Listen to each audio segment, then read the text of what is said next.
Hey, thanks for checking out this message. If it encourages your faith, we'd love for you to like it and share it with somebody. Thanks for joining us. Now enjoy the message. Mark chapter 10, verses 42 through 45. This is the culmination of Jesus, who is in the process of teaching his disciples about his death, burial, and resurrection that is to come. And in the midst of that, every time in these 3 chapters that he brings up that he is going to the cross to be crucified, something happens. The disciples give this prideful, self-consumed response. And after he gives this self-consumed response, Jesus comes back to them and he teaches them a principle on servant leadership. I want to give you all 3 of them. It starts in Mark chapter 8, but I'll read you the culmination of it. Mark 10, 42 through 45. It says, "So Jesus called them together and said, 'You know that the rulers in this world lord it over their people, and officials flaunt their authority over those under them.'" Verse 43, "But among you it will be different. Whoever wants to be a leader among you must be your servant. And whoever wants to be first among you must be the slave of everyone else." Verse 45, "For even the Son of Man came not to be served, but to serve others and to give his life as a ransom for many." When I was in high school, I think it was my sophomore, it may have been my junior year, they made this horrible decision to get rid of the pizza that we all loved. It was like some initiative for healthier kids and healthier schools, and just one of those horrible decisions that you could make. And I mean, it was that good kind. You know, like for us, it was that kind that was a square. It fit right in that place in your lunch tray, right? It was not a piece. It was the square, and you had this big square in your lunch tray, and then you had the 3 ones and then the spot for your drink. It was a perfect square. It fit right there, had all this meat and cheese and cardboard bottom. It was perfect. We loved it, and they got rid of it. And I said, you know what? We'll teach them a lesson. So I organized a school lunch strike at my school. No lie. I went to all of my friends and I said, here's what we're doing. On this day, it was Friday because on Fridays we got the pizza and they do it with pizza. I said, on Friday, nobody eats school lunch.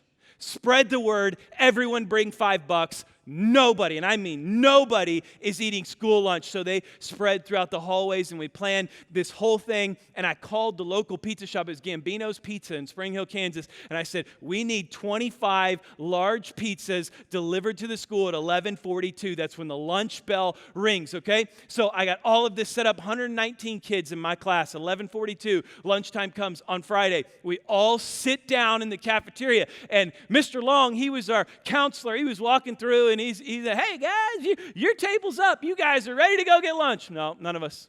We're not going. Like, really? Okay. And then all of a sudden, 2 pizza guys, it took 2 of them to deliver the pizza, show up to the front doors of the school. I popped up, pressed open the door, handed him a wad of cash, took the pizzas, and began distributing them out at the tables. And everyone began banging on their tables, and they began screaming, "No pizza, no lunch! No pizza, no lunch! No pizza, no lunch!" And we owned the place. The strike was on. The rebellion was at hand.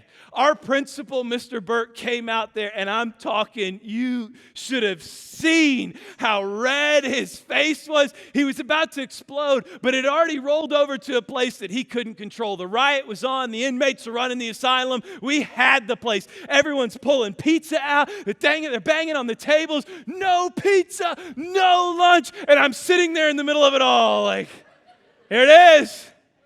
Challenge me in this and see what I shall do, right? We had him in the middle of it, and Bert comes out there, and he looks at me, and he says, "Cunningham, my office now!" Takes me back to his office, and he's not there. And so I'm sitting in his office. I'm like, wow, I won this one. Really got it. Really stuck it to him. Bet your pizza's back next Friday. I promise you that. You know, I'm just sitting there, and finally he walks in there. He sits down across from me, and he just starts laughing. He just starts laughing. And he looked across the table, and I'll tell you, it's a moment I'll never forget. Teachers, principals, educators, those of you that are online that fulfill those roles, I want to tell you something. You have no idea the impact that you can have on a student. You talk about a turning point for me. This is one of those, I'm sharing it with our church. This is a moment I remember vividly. Burke sits down, he's just chuckling to himself. He's laughing. He's like, and he looked at me and he said, Luke, he said, you are an incredible leader. He said, I don't know in my 20 years of being a principal that I could find another student that could have organized something like that. He said, I'll hand it to you. You're an incredible leader. He said, you're also a rebel without a cause. He said, you are a rebel without a cause. And he said, you have no idea what you're leading for. And then he said this, I'll never forget it. He said, if you figure out what's worth leading for, you're going to make an incredible impact. And he said, by the way, you're suspended a week. Right? It's like, can we go back just to that heart-touching moment where you just, man, you really changed me there, Burke. You really transformed me there. But he said that, and that is stuck in my mind since I was a junior in high school. 20 years ago. That's horrifying to say. But 20 years ago, when I was a junior in high school, you are an incredible leader, but you're a rebel without a cause. And if you ever figure out what's worth leading for, you're going to make an incredible impact. Same to you. I believe everyone in here is an incredible leader. I believe everyone in here has the potential to be an incredible leader. I believe everyone in here is a leader. You're saying, nope, no way, I'm not a leader. Nobody follows me. Everybody is a leader because everybody has at least one person following them, and that's you. You're following the lead for your life. You're following the path that you set. You're following the things that you do. You're following your thoughts. You're following your heart. You're following your actions. You are leading you. So everybody in here is a leader of at least one person, and many of you are leaders of many more. So the question becomes, what does real leadership look like?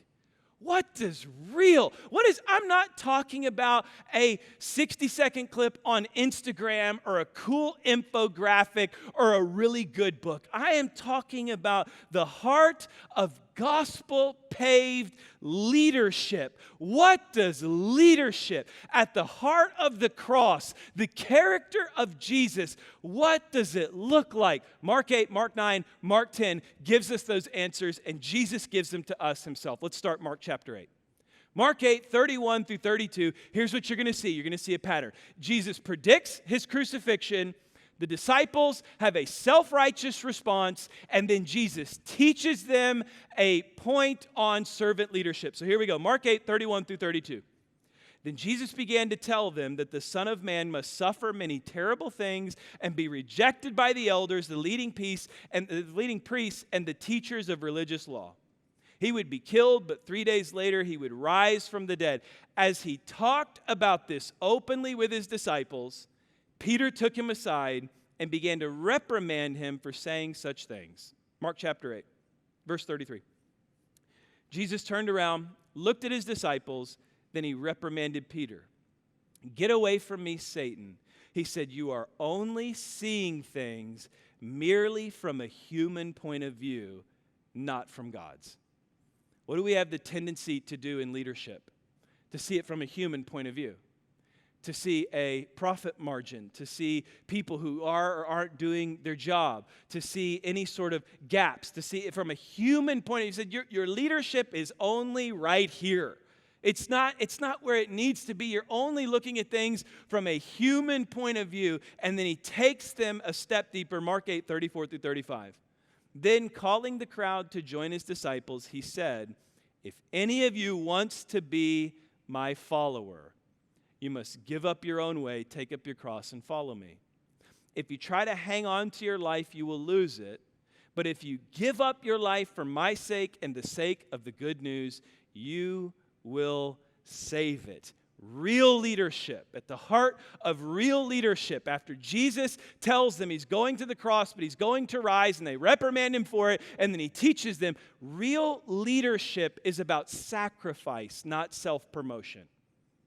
Real leadership, when we talk about this type of leadership, we're talking about sacrifice, not self-promotion. It's not what can I get out of it, but what can I give up for it? What can I sow into it? If we look at just sacrifice in and of itself, sacrifice has always been the route to pleasing God. If you trace it all the way back to Genesis chapter 4, you see Cain and Abel and a sacrifice that pleased God. If you go to Noah in Genesis chapter 8, you see Noah giving a sacrifice that was a pleasing aroma to God. Abraham and Isaac, Genesis chapter 22, Abraham had faith to offer God the sacrifice that he desired.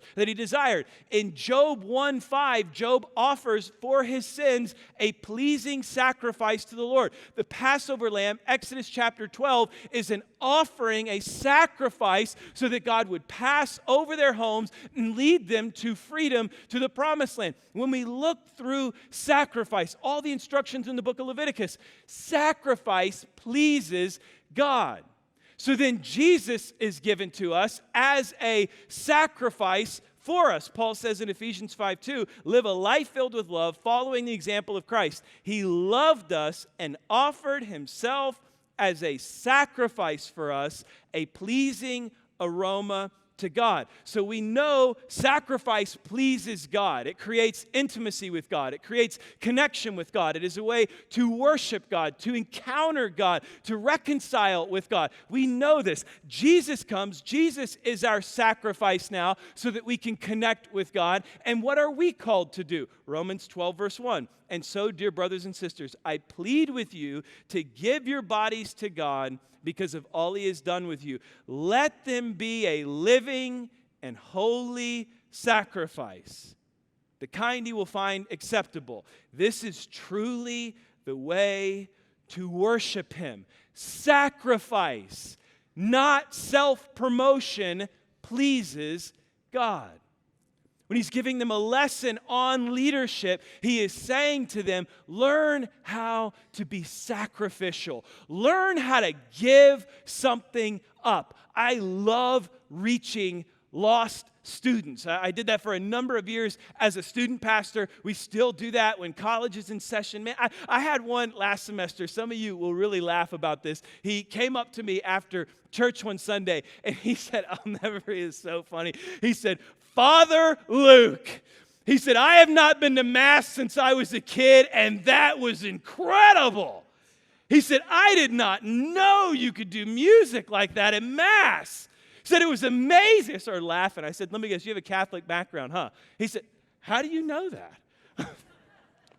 I don't know. A little giveaway there, but you're in a little different water here, bud, but it's the same Jesus. We're ready to worship him, you know. But, I mean, there was a time when I was a student pastor, we had this kid named Alex who got radically saved. He was a really good guitar player. He had like 5 colors of hair, the gauged ears, the gigantic jeans and chains everywhere and everything. And he gets radically saved at a youth event, and he's an incredible guitar player. I said, hey, why don't you play the electric guitar in our student worship band? He was like, dude, that would be awesome. I'll play. So he's up there, and I mean, he is shredding on the guitar, and he's with everyone. He invited all of his lost friends to come see him play at church, and they all sat on the front row, and they were all making fun of him, and they were like pointing at him, you know, making fun of all the people, and he's sitting there shredding. Finally, he gets mad enough at him, and he flips them off right there from the stage. As he's leading worship, he flips off his friends, and then he's arguing back and forth, and they're like singing, salvation is here, right? And he's like, I'm ready to fight. And I'm like, wow,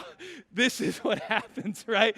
When you reach them and you throw them on stage, you never know what sign language you're going to get. But I love reaching people. Should be the heartbeat. We should embrace that tension of those awkward moments to reach people. So we reached this one kid, and I remember he was a great leader. and he was out of control at the same time. He's the same kid who he and all of his friends, they invited me after he got saved at a youth camp. They filled up their trunk with all of their drugs. He had an Altoid box with an 8-ball of cocaine in it. They had a gallon bag of weed and all this stuff. And they invited me to this park. They wanted to burn their drugs. And they invited me. They popped the trunk. When it opened up, I was like, whoa, y'all are carrying that, and I'm staying 50 feet away, and we're going to light it on fire somewhere, and don't get too close. Y'all are going to be messed up for a little bit, right? But it was a just crazy kid. And so he's reached, and he comes to me, and he said, hey, what am I able to do now? Like, now that I'm a Christian, what does that mean? Can I smoke weed because it's from the earth, but give up cigarettes? Can I drink when I'm like 19 or 20? He's like 15 at the time. He's like, can I start drinking when I'm a little bit older and not do it when I drive? Sexually, like, what can I do? Is it first base, second base? Can I get a lead off? If she's really cute, can I steal third? Like, what are my boundaries here? He's trying to figure it out, right? And I remember looking at him, and I said to him, Andy, you are asking the wrong question. He's like, okay, what do I need to ask? And I said, the question is not, what can I get away with? Or what can I keep doing? The question is, what am I willing to give up? What am I willing to give up and to lay aside so that I can honor Jesus with my life, so that other people can see that I'm honoring Jesus? That kid nearly reached his entire high school. And he reached them because they saw him giving things up. He was no longer going to parties. He was no longer carrying around all these drugs. He was no longer selling drugs to his friends. He was no longer getting in all of this. He decided with his life to be sacrificial, to lay something down. And when he started sacrificing, his leadership skyrocketed. He became somebody worth following because he was willing to sacrifice. Let me just ask you this. What does your home right now need more of? More selfish people or more sacrificial people? What do you need more out of in your kids? What do you need more of in your spouse? What do you need more of in your marriage? What do you need more of in your business? What do you need more of? You don't need more selfish people. You need more sacrificial people. You need people who are willing to lay down pride, to lay down arrogance, to lay down agenda, to lay down anger, to lay down their own self-promotion and be willing to sacrifice, be willing to lay something down. The first lesson in servant leadership that Jesus gives his disciples after predicting his crucifixion is to learn to sacrifice. Learn to lay your life down. Learn to be sacrificial. You want to be somebody worth following? Learn to sacrifice, not self-promote. Mark 9, 31 through 32. Comes back to him again. And it says, for he wanted to spend more time with his disciples and teach them. He said to them, the Son of Man is going to be betrayed into the hands of his enemies. He will be killed, but 3 days later he will rise from the dead. Same story. Verse 32. They didn't understand what he was saying. However, they were afraid to ask him what he meant. Mark 9, 33 through 34. Here's their response. After they arrived at Capernaum and settled in a house, Jesus asked his disciples, what were you discussing out on the road? Verse 34. But they didn't answer because they had been arguing about which of them was the greatest. Where's their head at?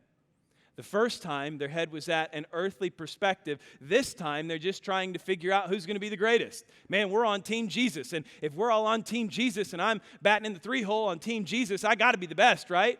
I got to be the man. I got to be the most important one. Mark 9, 35 through 37. It says, he sat down, called the 12 disciples over to him and said, whoever wants to be first must take last place and be the servant of everyone else. Verse 36.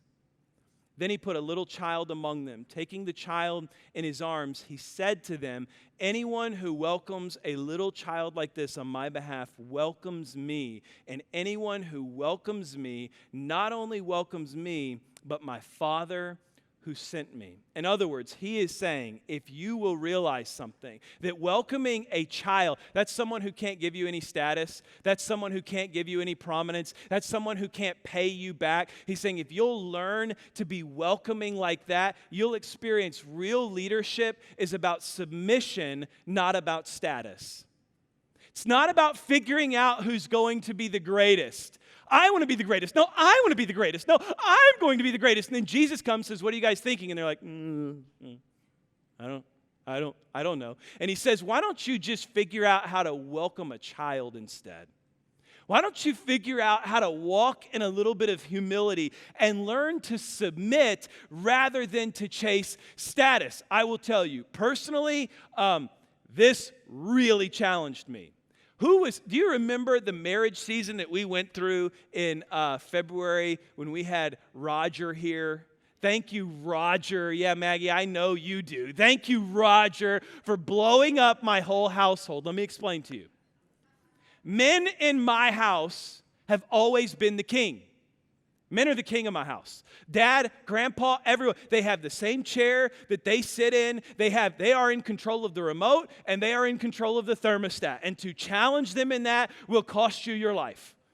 It is just that simple. I'm not kidding you. It was like when Dad walked in, he got up and got out of his chair. He sat in his chair. If you had the remote, you gave him the remote. And if the house was too hot, boy, you better fix it quick. Who bumped that thing up above 70? I want their head on a platter now, right? It was just men. Men were the king. Men were the man. Men were the boss. Men were the alphas. And so what have I naturally tried to sew in and ingrain in my house? I got my own chair. Don't touch the remote. And it's already set at 68. So go messing around, you can get your hand chopped off, right? I just thought, man, that's normal. Man's the king, right? So then Roger comes, and Roger explains the dynamics of his household. And he said, my wife, she's the queen. I'm like, check, got that. My wife, she's the queen. She's the queen. He said, my sons, they didn't want to be princes because they thought that was, a little too much like princess. It sounded a little too much. So my sons, they wanted to be the warriors, the knights. So he's like, okay, they're the knights. I'm like, got that. My boys are knights. They're killers, man. They're warriors. Got it all figured out. And then he said, my daughter, she's the princess. And I was like, of course. Mine's the princess in my home. I'm on board, brother. I'm tracking what you're spitting right now. Come on, amening him, right? And then he said, there is one king of my house. And I'm like, here it is. Let him know. Preach this marriage thing out, right? And he said, Jesus is the king of my home.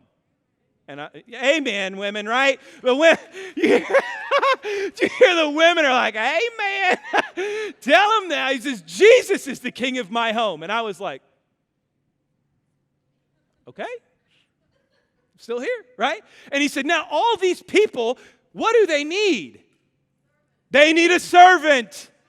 They need somebody to serve them.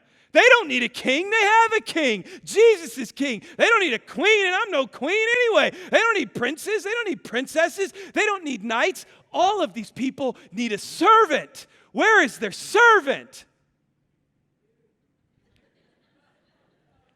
Oh, all right. Can I tell you something? It's my kids got out of school on Wednesday. Yeah.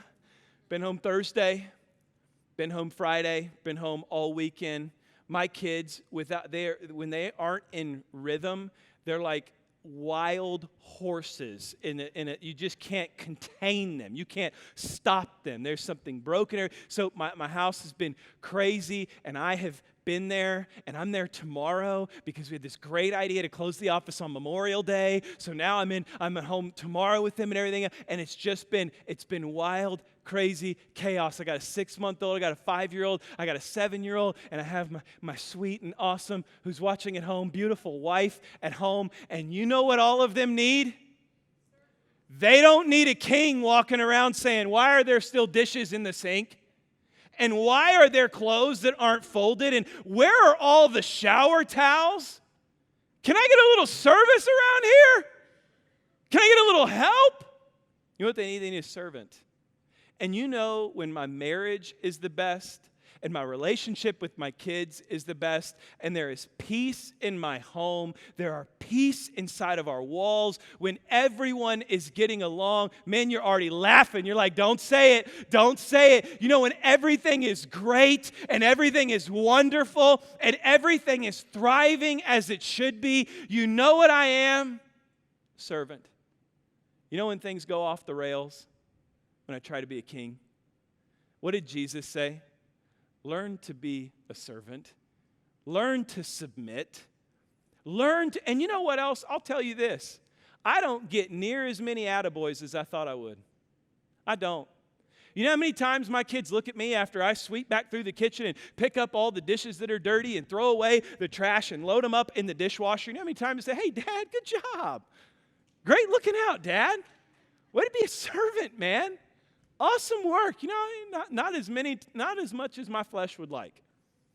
But do you know what is happening in my home? Jesus is being honored. Jesus is being honored. He's being honored with my kids. He's being honored in my marriage. He's being honored in my family. And when we learn to be servants, I just did a wedding, I think it was last weekend. They're probably still on their honeymoon. But they washed each other's feet. And at first I was like, really? Like, what are we doing here? And then they did it. And it was one of the most beautiful things I'd seen. Because it was a couple who was saying, we're going to start our wedding on our hands and knees serving one another. We're going to start our marriage like this. It's not about me, it's about you. Let me wash your feet. It's not about me, it's about you. You sit there and let me wash your feet. And I told them, I said, if you will keep that posture in your family and just remember that the greatest of you is a servant, you're going to have an incredible marriage. What does Jesus say? Real leadership is about submission, not status.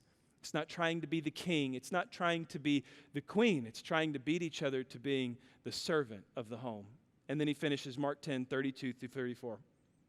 He says, they were now on their way up to Jerusalem, and Jesus was walking ahead of them. The disciples were filled with awe, and the people following behind were overwhelmed with fear.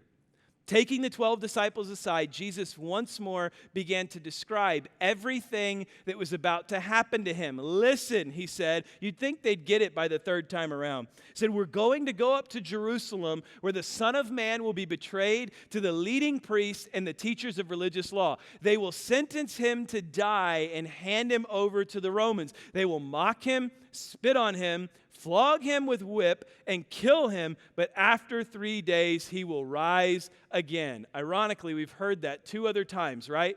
Mark 10, 35 through 41. Says, then James and John, sons of Zebedee, came over and spoke to him. Teacher, they said, we want you to do us a favor. What is your request, he asked. They replied, when you sit on your glorious throne, we want to sit in the places of honor next to you, one on your right and the other on your left. Can you guys figure this out? But Jesus said to them, you don't know what you're asking. Are you able to drink from the bitter cup of suffering I'm about to drink? Are you able to be baptized with the baptism of suffering I must be baptized with? Oh, yes, they replied, we are able. Then Jesus told them, you will indeed drink from my bitter cup and be baptized with my baptism of suffering. But I have no right to say who will sit on the right or on the left. God has prepared those places for the ones he has chosen. When the 10 disciples heard what James and John had asked, they were indignant. They were furious. They were frustrated. So Mark 10, 42 through 45, we read it at the beginning. Jesus called them all together again. Same setting. He's like, I tell you, my death, burial, resurrection is coming. You have some selfish, self-centered response. Let me bring you back to the heart of what all of this means. You know the rulers in this world lord it over all their people, and officials flaunt their authority over those under them. But among you it will be different. It should be different. It should look different. Whoever wants to be a leader among you must be a servant, and whoever wants to be first among you must be the slave of everyone else. For even the Son of Man came not to be served, but to serve others and to give his life as a ransom for many. He said, real leadership is not about success, it is about service. How can I serve? Not what am I going to get in return, but how can I simply serve? How do I become a servant? The Greek word that he used for servant means to execute the commands of another. He's speaking in context of himself. He's saying, learn to do what I ask you to do. Not try to figure out who's going to be great or who's going to get this or who's going to sit at my right hand. Just do what I'm asking you to do. And then the word for slave is doulos. It's the masculine of doula. We know what a doula is, right? It is somebody who helps somebody going through a very serious medical experience, be it childbirth or death. So he's saying, in effect, if you'll do what I say and you will learn to support and love and encourage other people, you will be a leader in my kingdom. But you have to realize this. It is about service, not success.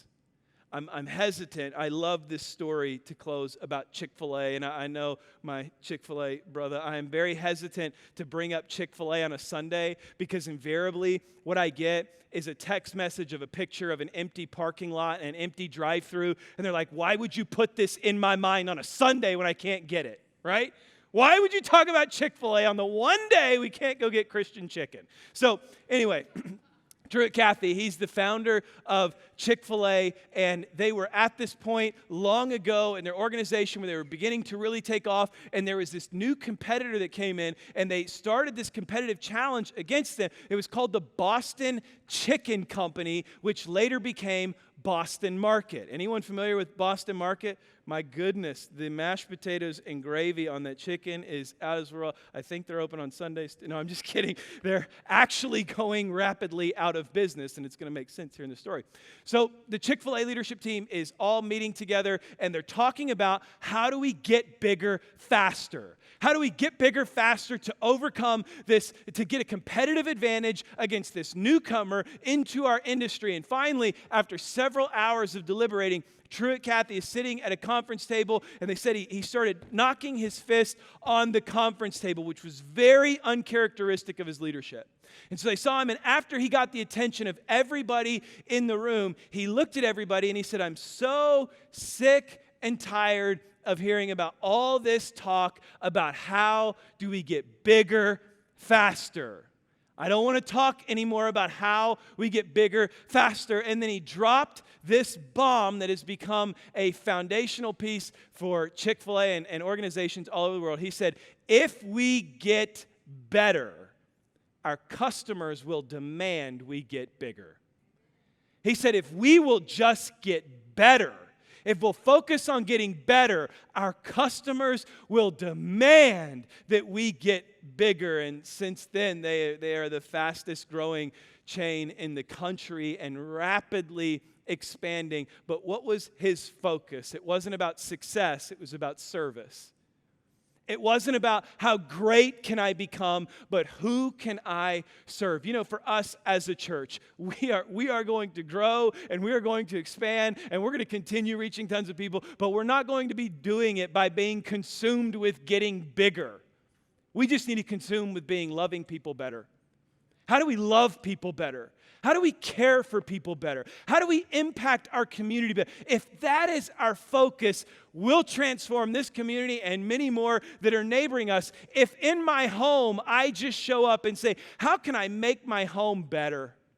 How can I make my home better? Not how can I be served more and how can I become the king, but how can I make it better? How can I make my kids better? How can I make my family better? When we focus on service, we will see success. Or if we focus on being just last, just being a servant and serving others, we'll find our place in first.